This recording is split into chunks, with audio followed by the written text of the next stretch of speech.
Welcome back to the Rhonda Swan Show. Season 10 has been lightening up. In fact, if you didn't watch the episodes in New York City, make sure you go back and watch those because they are on fire. However, this episode is going to blow you away because we are in LA, baby. We are in Hollywood in the new studio, and I am so excited to bring out my next guest. In fact, have you ever had these moments where you are feeling into something that doesn't necessarily feel like something you know where it came from? Or maybe you have this flashback as if your ancestors were creating or with you. Now, I don't know about you, but oftentimes when we get those little glimpses of our past, those are actually a reflection of what's also inside of our DNA. And today, my guest is Lisa Thomas, who is the founder of Epigenetics for Global Impact. Lisa is not only transforming lives with her work, but she's also a TEDx speaker and has spoken on stages all over the world and sharing her gifts. Let's learn a bit more about Lisa Thomas. Welcome to the show, Lisa. I'm excited to be here in LA, in studio, in house with you, Rhonda. It's so good. And it's funny, as I was, doing our introduction, I was like, it had me thinking of moments in time in my life where I felt there was a presence of something that was inherently mine, yet I didn't know where it actually came from. Yeah. And when you and I had first talked about epigenetics, I was completely blown away to feel that this is our imprints that are in our DNA. And I want our audience to understand a little bit more deeply about what epigenetics actually is and how does that translate and download into our DNA, and what do we do with it? Right? Right? It's awesome a great info. question. What do we do with it? And epigenetics is a big word, but let's dial it down to be something that's digestible in real life. Yeah. So epigenetics is the science of our inherited patterns. So for example, we inherit whether we're 5'6" or 6'2". We can't change that. That's hardwired into our DNA. The same as if we have brown, green, or blue eyes, right? Yeah. But how our DNA expresses itself is based on our ancestors' lives and their fears and their phobias and their traumas. And that gets passed down in our cellular memory. And there's actually a name for it in science, and they are called informational tags. And informational tags can get turned on at any point in our life. So, for example, hypothetically, let's say there's an inherited addiction of alcohol, and there's 3 children. Well, one child, that informational tag might get turned on as an addiction to alcohol, and they struggle with alcohol in their life. But the next child, if it turns on, it could be an addiction to control. It could be the third one, an addiction to perfectionism, earning their worth through struggle and trial, right? So it's very interesting how everyone can inherit it in the family, in the children, or they cannot. It doesn't mean it gets turned on for everyone, and there's no rhyme or reason. I have a theory that these informational tags get turned on as we experience conditioning in our life. Childhood conditioning can turn something on. We also have what's called learned behavior, and they're all intermixed, but what we inherit from our ancestors is not all bad. Can I just speak to that for a second? Yeah, because I know a lot of people that watch this, right? Sometimes they're like, whoa, this little airy fairy, or this is a lot. But this is science. This is science-based. Right? So I want to identify that. This is science. And you did bring up something before you jump into that, because you literally gave me a flash, right? Because my father is alcoholic and drug addict all my life. And I remember growing up thinking, I'll never touch it. I don't want to get near any of that because I don't want this to turn on, right? And I didn't know what it was at the time. And however, what did turn on for me was perfectionism. There you go. Right? But making declarations, alcohol and drugs, and none of that will control my life, right? It gave me a lot of fuel. So how then does someone that, like for myself, it does show up that way? Does that mean that it can show up for someone else in a very, very different way and they can still have the same pattern, or are they destined to the pattern? Maybe that's a better question. Well, we all have free will. and we all have free choice. And that's one of the great things about being human Mm-hmm. is we wanted to come to earth because we wanted free choice. We wanted a body. We wanted to learn from life experience. Yeah. So it's not predestined, right? I did not know that there was alcohol in my family. But as a little child, I made a decision I wasn't going to drink. Mm-hmm. Okay. And there's been a few times where I've been like, oh, maybe I should. But as an adult, I went through postpartum depression.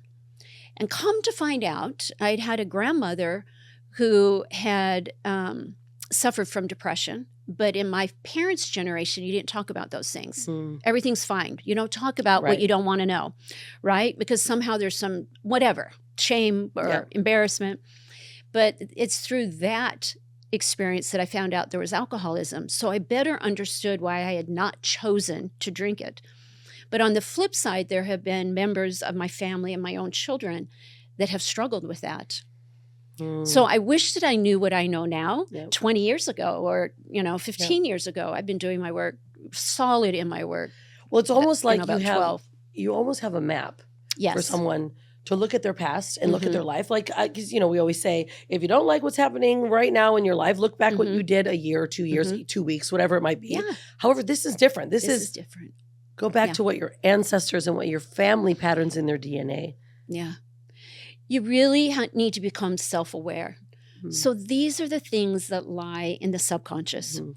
These are the things that you go, with some maturity, you go, oh, I keep bumping into this wall. I keep going 2 steps forward, 3 steps back. Yep. And then you pause and say, oh, what is in this within me? What's this within me that might be a reflective pattern of something before me? So let's go simple. It can be a phobia of spiders. Mhm. Right? Maybe as a little girl Fine. or a little boy, you've been challenged with the fear of spiders, but you never had a direct incident with spiders. But maybe your great-great-grandfather, while chopping wood, was bit by a spider and almost died. And that trauma of spiders would get passed down. So then at 3 years old, when you see the spider and freak out, and that doesn't change, right? But there's no direct relationship. Mm-hmm. And that can be for so many different things. So how do then people then get through that or get over it? Is it more of awareness, or is it something that they can use as a superpower and leverage? Well, that's interesting. It's a great question. There is a way to remove it. Mhm. So I think of it as vibrational frequencies that get passed down. We can have markers passed down in our epigenetics for cancer. We can be predispositioned to those things. That's not what I focus on. I love the emotional side of how our DNA expresses itself. Yeah. Mm. And so think of it this way. Every word in the dictionary has a frequency or a vibrational attachment to it. But we, as humans, we don't walk around thinking, oh, I'm vibrating at 528 megahertz in this particular moment. No. But we do have an awareness that we don't feel good. Maybe we're sad. Maybe we're in grief. And love is the highest vibration, and shame would be the lowest. And within shame, we can experience embarrassment. Like, for example, did you ever get blamed for something in your family or at school that you didn't do? Yes. Okay, well, that's shameful. It's embarrassing. Yep. And so when we raise our hand in 3rd grade and we get the answer wrong, and then the you're kids laugh, then what does that do? We say we're not safe talking. If we don't know the right answer, we're not going to contribute. We're not safe being seen, and we're not safe speaking up. That carries into our adulthood and how we show up as in our careers. So this makes me think, often, I know you work with entrepreneurs Mhm. and people have these money blocks, right? Where they're like, why can't I reach this? Or why am I not going here? Right. Or they just don't even feel like they're worthy of making money. Right. Can that be passed down? And that, I think, how does that get 100%. erased, right? 100%. Or changed?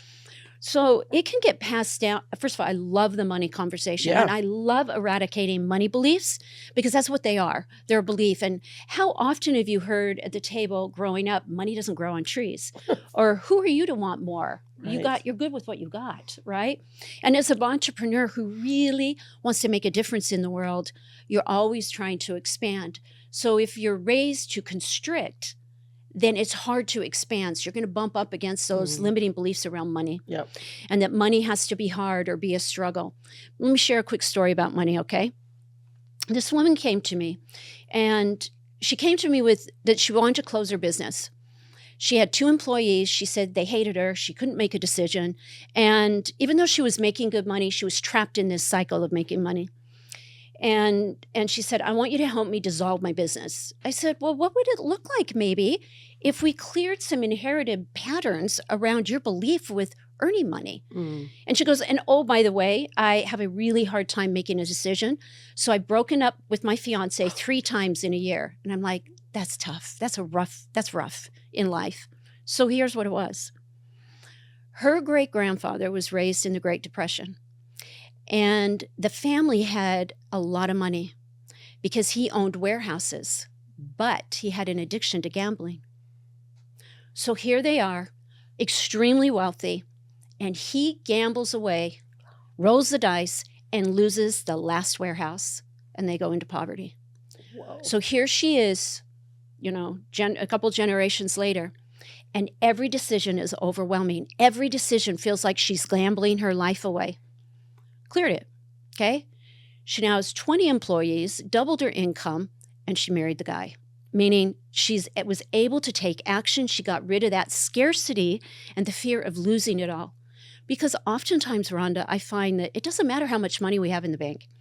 Really, we're people that are extremely wealthy, but they can have dreams at night that they're going to lose it all. So it doesn't matter if you have $500 or $5 million. You can still have that innate sense that money's going to run out. Yeah. And it's an energy, right? So people then, Yeah. you're wearing then this feeling, whether a belief system. It's a belief system, right? So this then we can imprint new patterns of what we're creating based on what came through from our family in our past. So when people hit a point, right? Let's say they're in a point of like this woman, I might have to shut my business down because it's almost as if they get stuck in this cycle and it can become exhausting. Yeah. Right? It is exhausting. I've seen it with entrepreneurs all the time. They're up, they're down, they're up. And their nervous system goes so crazy that they actually don't believe they can continue to do it. But they always end up on the top, but they drop themselves just through their belief systems. Well, it becomes so overwhelming. And overwhelm can be, that pattern of living in overwhelm can very much be inherited. And so when life becomes so overwhelming and you can't see the way out, and then you have people who are judging you and being critical of you, everybody, it's human nature. Yeah. Maybe I need to pivot and look at something else. She just wanted to quit. Now, quitting isn't bad when we need to pivot. Yeah. But for her, it was an inherited pattern that was keeping her in this cycle of struggle, indecisiveness, and overwhelm. So what is your best suggestion then, Lisa, to those that might be in this type of position, whether it's a bad position, it's not necessarily their life is poor. It's more that they're experiencing things that are consistently showing up for them, like the relationships, the money. Yeah. Right? So what is the next step for someone to take? Obviously, working with you would be a great step. How can they do that? And you know what? It doesn't have to be with me privately. I certify students. I certify people all over the world because I realize it's not about Lisa Thomas. It's that ripple effect of helping people throughout the world. I also have audios. I have many layers and levels to work with me and to let go of these generational patterns. So talk about this certification. Yeah. Because I think that's something that's right now in the area that we're in and the amount of trauma that we've experienced just in our living time. Yeah. People are searching for ways to not only support their families, themselves, but also then to help shift the consciousness of what's happening right now on this planet. And this is the type of work that I think people are looking for. Yeah, this work goes deep, and yet it's not traumatic. It's no deep shadow work. It's the ability for somebody else's subconscious to give the answer of what really needs to be released. Because when the subconscious is in charge, by the way, and I think that the ego gets a bad rap. I think we're critical of the ego when really all it wants to do is be our BFF. It wants to help us. It wants to protect us. So when it realizes that it is in charge and that we're just asking, what's causing this money scarcity? Oh, bam, right? Then it will let go of it. And what used to be hard doesn't have to be hard. So this type of certification is for people who know that they want to make a difference in the world. And so you might already be working in a service-based business and making good traction, but not going as deep as you want. This is for you, because you can add it to any type of work you do. You can add it as in therapy. You can add it in any wellness category. In yoga, you could add it and then do these types of things in a group. So it's really for people who want that next step of knowledge to help the people that they serve. It's a great tool. I love it. And how do they find that? Where would they search? You search? can go to Lisa Thomas Global. Okay. Yeah. We'll make sure all that gets in our show notes as well. Final question. What is next for you, Lisa? That's a great question. What I have learned over this last year in my life is the power of saying yes when I don't necessarily know what the outcome is going to be.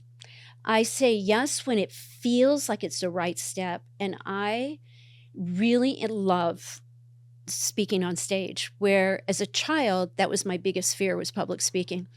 And to feel that these yeses in my life have turned into this ability to teach a hard concept in a simple, distilled way to help people understand why they are the way they are, that lights me up. So I have a lot of those opportunities this year. I might give another TEDx talk. I'm talking about that in kind of negotiation with that, so to speak. Yep. That lights me up. It lights me up to help people throughout in any aspect of their life. Yeah, I love that. Such an inspiration, especially when someone is so passionate about the work that they do. And I know that you are. You can feel that. And if there was a advice that you would give someone, let's say it's the woman that you were speaking with that maybe is kind of at the sort of a wit's end because they keep running into these cycles. And of course, today there's some awareness behind how to change that. But what kind of advice would you give to that person? It's never too late. It does not matter what you've done. It does not matter what you have not done. There is always more within you. We have more capacity. We have more abilities than we ever know, that we even understand about ourselves. And when you say yes to allowing what doesn't work to go, when you say yes to you, that's when you get to really begin and experience life. Because I 100% think and I believe that there's more in life to experience. More joy, more love, more happiness, more money, more from deep within. Say yes to yourself. Say yes to yourself. I love that. Thank you, Lisa, so much. Oh my gosh, I've loved it. The work that you do, I'm super excited too, because we are also publishing a book together this year. Yes, we are. The part of the leadership edition of Women Gone Wild. Really exciting. There's going to be a lot of ways for us to be sharing, and to see you. And I just want you to know how grateful I am for the work that you do. Thank you. And the energy you put out to help make people's lives better. And I'm grateful for you. Thank you, Rhonda. Thank you. All right. Well, what do you say? Imagine sitting there wondering, why does that keep happening to me? And how do I go about making that shift? What happens if you were conscious about the patterns that were showing up in your life? What if you could clear them and help others do the same? What if you could step on stage and support a whole community and transfer that energy that you've now got because you understand where these patterns are coming from? That's what Lisa Thomas stands for. Global shift for epigenetics for global impact. This is the next generation and the next level of transformation. That's what Lisa Thomas is doing with epigenetics for global impact. Follow Lisa. Look into taking that next step and shifting what might be occurring for you, but also for others. Thank you all for being here. I look forward to seeing you on the very next episode. We are here live in LA and we'll be continuing to film here in LA. And next up, we'll be back in New York City. Join me on the Rhonda Swan Show if you have a story to tell. We want to learn more about the story behind the brand and learn how you got to where you are today. So don't forget to be unstoppable and stay wild.